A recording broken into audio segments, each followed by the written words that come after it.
तो class 10th के अंतर्गत लेसन 6 का आज लेसन 7 का आज हम लोग वीडियो नंबर 5 जा रहे हैं पढ़ने के लिए। और आइए देखिए क्वेश्चन नंबर 4 से शुरुआत करते हैं। किसी सहारे के चारों ओर एक प्रतान की वृद्धि में ऑक्सीजन किस प्रकार सहायता करता है। बहुत बढ़िया क्वेश्चन आपका है। तो आप इसमें कह सकते हैं कि प्रतान स्पर्श के प्रति संवेदनशील होता है। प्रतान जैसे ही किसी स्पर्श के संपर्क में आता है ऑक्सीजन दूसरी ओर विषित हो जाता है, जिससे उस ओर की कोशिकाएं अधिक लंबी होने लगती है और प्रतान विपरीत दिशा में मुड़ता है। इस प्रकार वह सहारे के चारों ओर लिपट कर पौधे को सहारा देता है। तो आप देख ही रहे हैं यहाँ पर किस तरीके से वह सहारा देता है। यानी जो प्रतान को अगर स्पर्श करते हैं तो जैसे ही हम स्पर्श करते हैं वैसे ही वह गति करने लगता है, और जब गति करने लगता है तो वह अपने उद्दीपन को दिखाता है। तो इस तरीके से ये भी चीज़ आप अगर आपसे पूछा जाता है तो इस चीज़ को भी आप बता सकते हैं। समझ रहे हैं। चलिए उसके बाद से प्रश्न संख्या 5 के पास चलते हैं कि जालानुवर्तक दर्शाने के लिए एक प्रयोग की अभिकल्पना कीजिए। प्रश्न बहुत अच्छा है। कहता है इसमें कि जो जलायोपन है, जलायोपन दर्शाने के लिए एक प्रयोग की अभिकल्पना कीजिए। तो हम लोग देखते हैं कि कैसे कल्पना करते हैं। बता सकते हैं कि जलानुवर्तन प्रदर्शित करने के लिए बीजों का अंकुरन एक ऐसी ज़मीन के ऊपर मैंने डालते हैं जो एक तरफ नम हो और दूसरी तरफ सूखी हो। तो पहला बात ये क्लियर हुआ कि हमें जलावर्तन को दिखाने के लिए पहले बीज लेना पड़ेगा, और जो बीज होगा ऐसे होगा कि जहाँ मिट्टी में आप डालेंगे उस मिट्टी का एक ऐसा भाग होना चाहिए कि एक तरफ उस मिट्टी में भाग हो और दूसरे तरफ वो जो मिट्टी है उसमें सूखी हुई हो, यानी एक तरफ नमी हो और दूसरी तरफ क्या हो, सूखी हुई हो। तो उसी का प्रयोग हम लोग इसमें करते हैं और ये चीज़ आप बता सकते हैं। तो आप इसको बता सकते हैं। आगे देखते हैं हम लोग इसको दिखाने के लिए। देखिए ये जलानुवर्तक है, किस तरीके से ये पौधों को दर्शाया गया। मूलांकुर पहले तो धनात्मक गुरुत्वाकर्षण दर्शाते हुए नीचे की ओर गति करते हैं, परंतु जल्दी से ही गोली जमीन की ओर मुड़ने लगती है। ये धनात्मक जलानुवर्तक गति को प्रदर्शित करता है। ये बता सकते हैं आप। चित्र भी देख रहे हैं, चित्र के हिसाब से बता सकते हैं। चलिए पाठ्यगत प्रश्न पृष्ठ संख्या 138 है। बताए कि जंतुओं में रासायनिक समन्वय कैसे होता है, इसको बताना है। तो बता सकते हैं कि जंतुओं में रासायनिक समन्वय कैसे होता है, ये बताना है।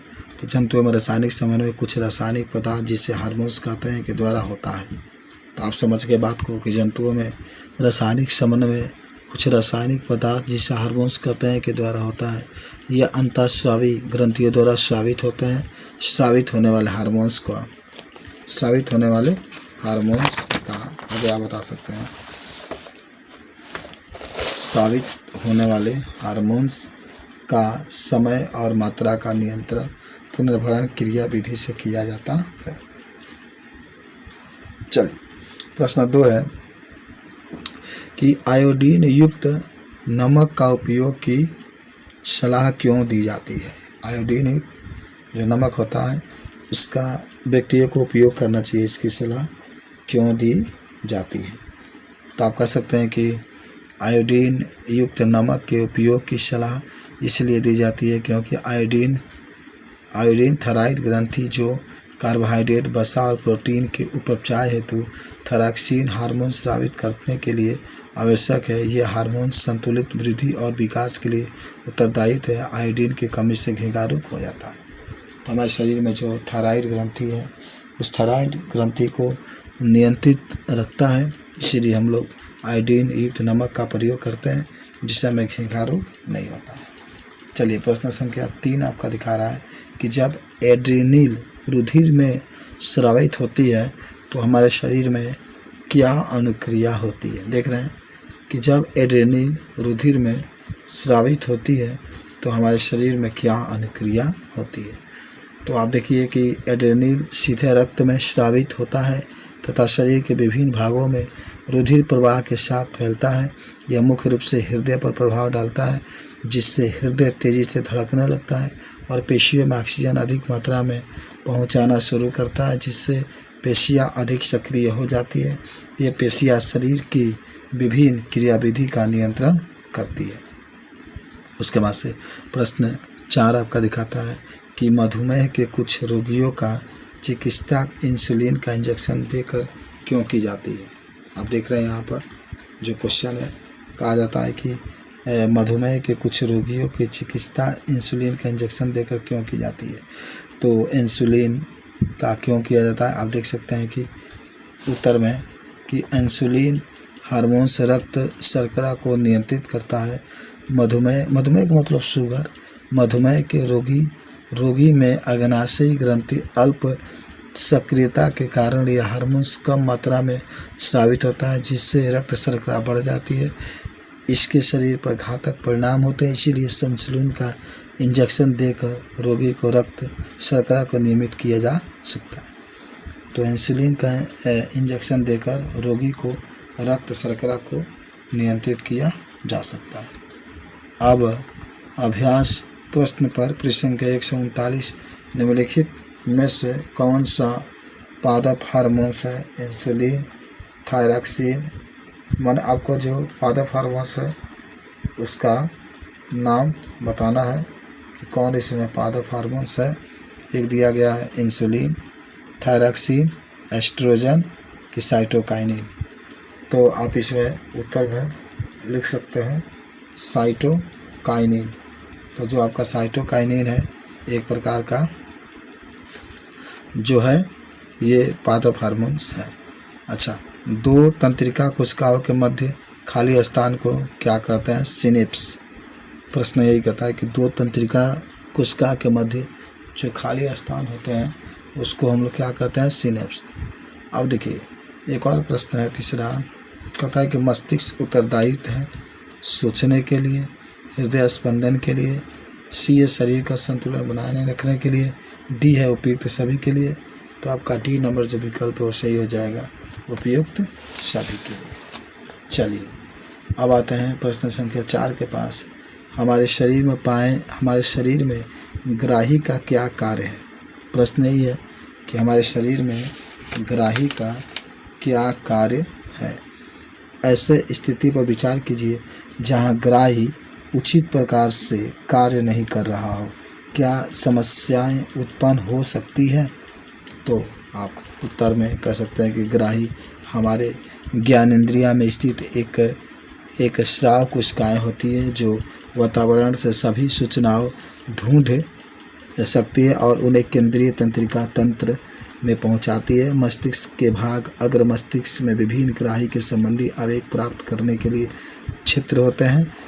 इसके अलग अलग क्षेत्र जो सूंघने, देखने आदि के लिए विशेषीकृत होते हैं। जो कोई ग्राही उचित प्रकार कार्य नहीं करती है तो उस ग्राही से एकत्रित की सूचनाएं मस्तिष्क तक नहीं पहुंच जाती है। यदि रेटिना की कोशिकाएं अच्छी तरह कार्य नहीं करेगी तो हम देख नहीं पाएंगे, जिससे हम अंधे हो जाते हैं। जीवा द्वारा मीठा, नमकीन आदि स्वाद का पता लगाना संभव नहीं हो पाता है, जीवा हास के बिना। अच्छा, तो ग्राही हमने देखा कि हमारे शरीर में बहुत अधिक महत्वपूर्ण ये तंत्रिका तंत्र होता है। ग्राही जो होता है हमारे शरीर के बीच में जो संतुलन होता है उसको बनाए रखता है। जैसे अगर दिखा भी रहा है आपके पास कि अगर जो मस्तिष्क है, रेटिना वगैरह है, जो मस्तिष्क रेटिना अगर है, रेटिना की कोशिकाएं अच्छी तरीके से अगर कार्य न करे तो हम किसी वस्तु को अच्छे तरीके से नहीं देख पाएंगे, और जब अच्छे तरीके से नहीं देख पाएंगे तो हम अंधे हो जाएंगे। ये भी दिखा रहा है कि अगर जो जिया है वो जिया अगर अच्छी तरीके से कार्य न करे तो अच्छे तरीके से कार्य न करे तब भी हम लोग बता सकते हैं कि वह हमारे जो होता है स्वाद नहीं मिल पाता।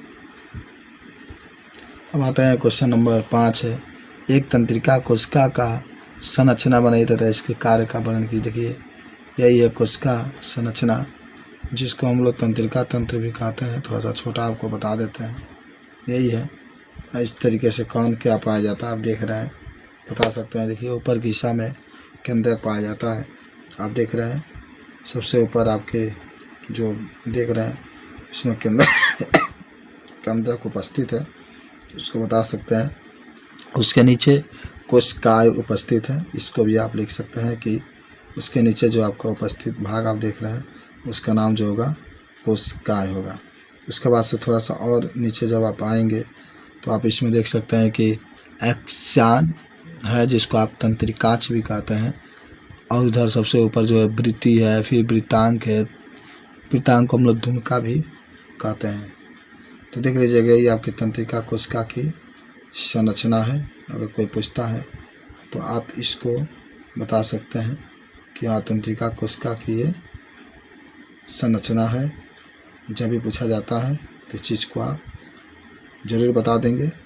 चलिए, तो संरचना था इसका देखिए नीचे लिखा गया कि 3 भाग होता है। आप बता भी सकते हैं, एक दुमिका, एक कोशिका काय और एक एक्सान। सूचनाओं का आप एक दुमिका में एकत्रित होते रहते हैं।